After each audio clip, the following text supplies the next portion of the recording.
ধন্যবাদ। আমি এখন গ্রন্থ নদিয়া তাঁত শিল্পের অগ্রগতিতে শান্তিপুরের অবদান, এই গ্রন্থটির মোড়ক উন্মোচনের জন্য লেখক রাজু বিশ্বাস অনেকক্ষণ ধরে আমাদের এখানে আছেন, আমাদের সহযোগিতা করছেন। তাকে অনুরোধ করছি মোড়ক উন্মোচনের জন্য নদিয়ার তাঁত শিল্পের অগ্রগতিতে শান্তিপুরের অবদান, এই বইটি উদ্বোধন হবে। একজন নবীন লেখক, খুবই হাস্যোজ্জ্বল, তার সাথে আজকে পরিচিত হলো। সেই সাথে সাহিত্যিক ফাল্গুনী মুখোপাধ্যায় স্মৃতি সম্মাননা প্রদান করছেন শ্রী শুভজিৎ মুখোপাধ্যায়।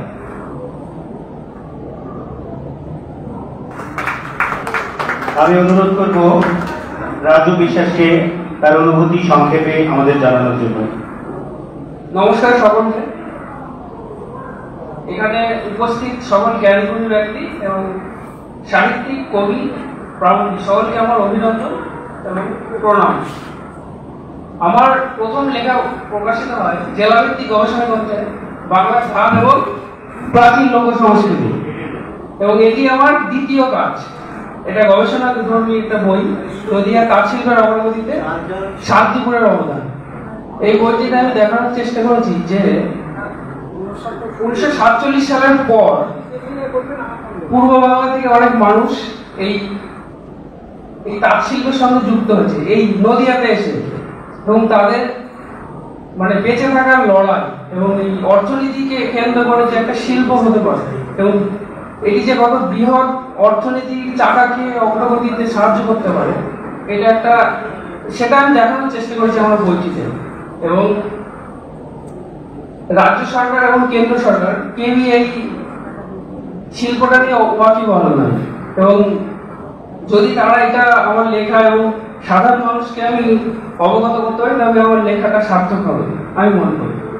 এবং আজকের এই মাতৃ দিবসে আমি আমার মাকে ডেডিকেট করবো বলছি।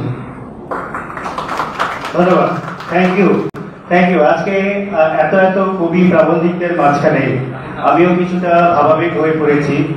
আমার লেখা ছোট একটা কবিতা আপনাদেরকে খুব দ্রুত শোনাচ্ছি, তারপরে আমরা পরের বইয়ের উন্মোচনে চলে যাব। বহমান সময়। একটা বয়সের পর সময় জিজ্ঞেস করতে ভয় হয়, আগের মতো আর ঘন ঘন তাকাই না আয়নায়। আমি এখন মধ্য বয়সের এক চাণক্য, চোখে মুখে আমার মাংসের কিছুটা আধিক্য। মাথার চুল সব সাদা হচ্ছে আদ্যপান্ত, সাদা চুল আর তাকে লুকোচুরি খেলায় আমি ক্লান্ত। তবু কলক করে লেপটে রাখার চেষ্টা, অবাধ্য ছেলেকে দুপুরে ঘুম পাড়ানোর মতো। এখন কয়টা বাজে জিজ্ঞেস করতেও ভয় হয়। রোলেক্স ঘড়িটা আমার পরে আছে অযতনে, টিক টিক করে ঘুরছে কাটা আর মিটি মিটি হাসছে ডায়াল বডি। কিরে আর কত ঘুমবি, সময় যে পেরিয়ে যায়, কয়টা বাজে জিজ্ঞেস করতেই তাই ভয় হয়। প্রিয় লাল রঙের শার্টটা পরতে ভালো লাগে না আর, রূপ যখন ছিল শার্ট যেন ধন্য হতো আমার। তুমিও চেয়েছিলে অপলোক, সময় আজ লাল শার্ট হয়েছে জয়ী। তোমার পলক আজ লেন্স পাওয়ারের ওপারে ক্ষণস্থায়ী।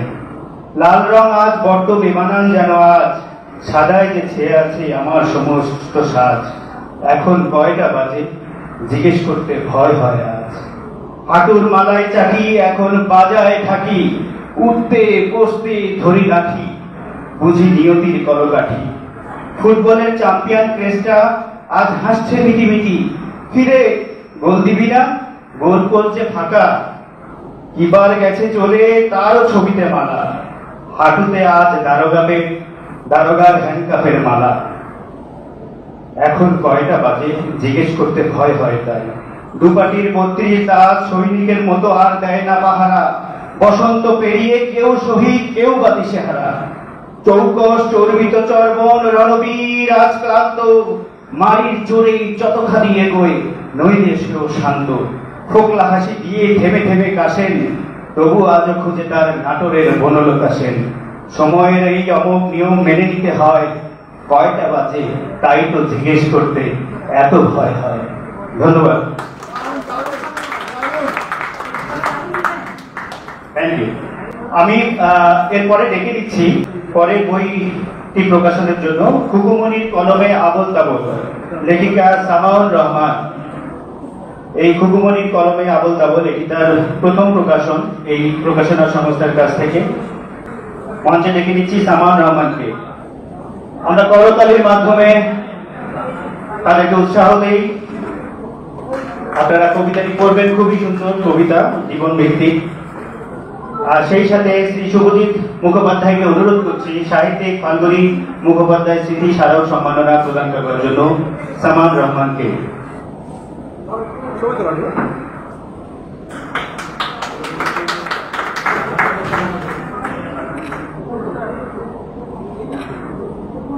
আমি সামান রহমানকে অনুরোধ করব তার অনুভূতি সংক্ষেপে প্রকাশ করার জন্য।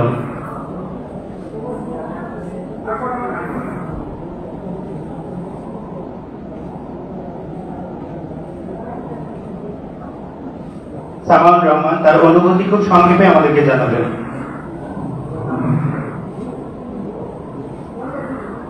সবাইকে আমি আমার ভালোবাসা জানিয়ে এবং বড়দেরকে অনেক অনেক ভালোবাসা জানিয়ে আমি আমার ছোট্ট বক্তব্য এখানে রাখবো। আমি একজন অ্যাডভোকেট বাড়ির পক্ষে।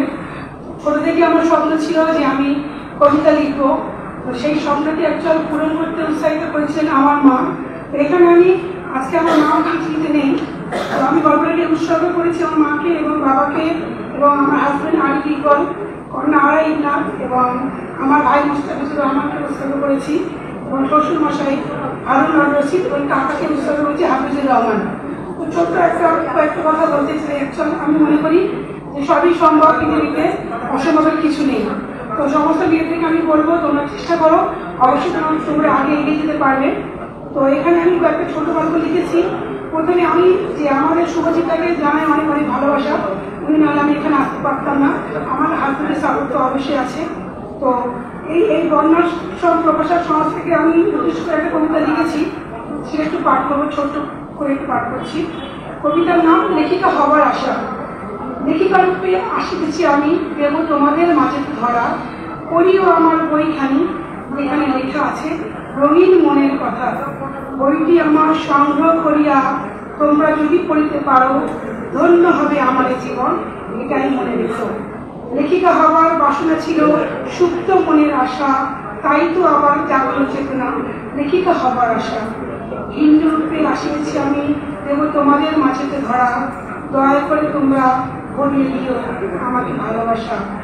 লেখিকা রূপে আসিতেছি আমি, দেব তোমাদের মাঝেতে ধরা, বইটি আমার প্রকাশিত হলো বর্ণাশ্রম প্রকাশন সংস্থার দ্বারা। অসাধারণ, অসাধারণ, অনেক ধন্যবাদ। মাতৃদিবস ছোট্ট করে আমি আরেকটা কবিতা পাঠ করে চলে যাবো। মাকে নিয়ে লেখা বেশি কোনো সময় নেব না, কারণ অনেক উনি বিশিষ্ট ব্যক্তিরা সাহিত্যিক এখানে আছেন। তো মাকে নিয়ে একটা কবিতা এখানে লেখা আছে। কবিতার নাম হচ্ছে মা। মা গো আমার ছেলেবেলা সাথী তুমি ছিলে, ভরিয়েছিলে ভুবন মনে, রেখেছিলে কোন আলো করে, ঘুম পাড়তে আদর করে ছোট্ট সোনামণিকে আমি ঘুমিয়ে গেলে বারে বারে উকি মেরে দেখে যেতাম। খুকি আমার কেমন আছে, ঘুমিয়ে নাকি জেগে, মাগো আজও বুঝি আমি তোমার অনুভূতি, ভুবন আমার আধার কালো তোমার অনুপস্থিতি। ছোট্টবেলার সাথী মাগো কোথায় তুমি হারিয়ে গেলে, তোমার ছোট্ট সোনা আজও জেগে তোমার ওঠা তুলে। আজকে আমার মা নেই, আমি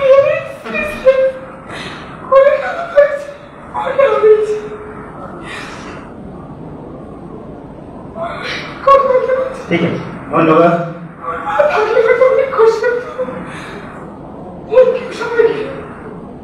ধন্যবাদ। সত্যি এটা কি আবেগপ্রবণ একটা মুহূর্ত। পৃথিবীতে মা বাবা আসবেন যাবেন, কিন্তু তাদের এই শূন্যস্থান কখনো পূরণ করা যাবে না।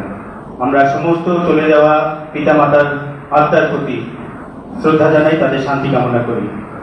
পরের কবিতা গ্রন্থ কবিতার আঙিনায় প্রকাশিত হচ্ছে, লিখেছেন মনীষা দাস।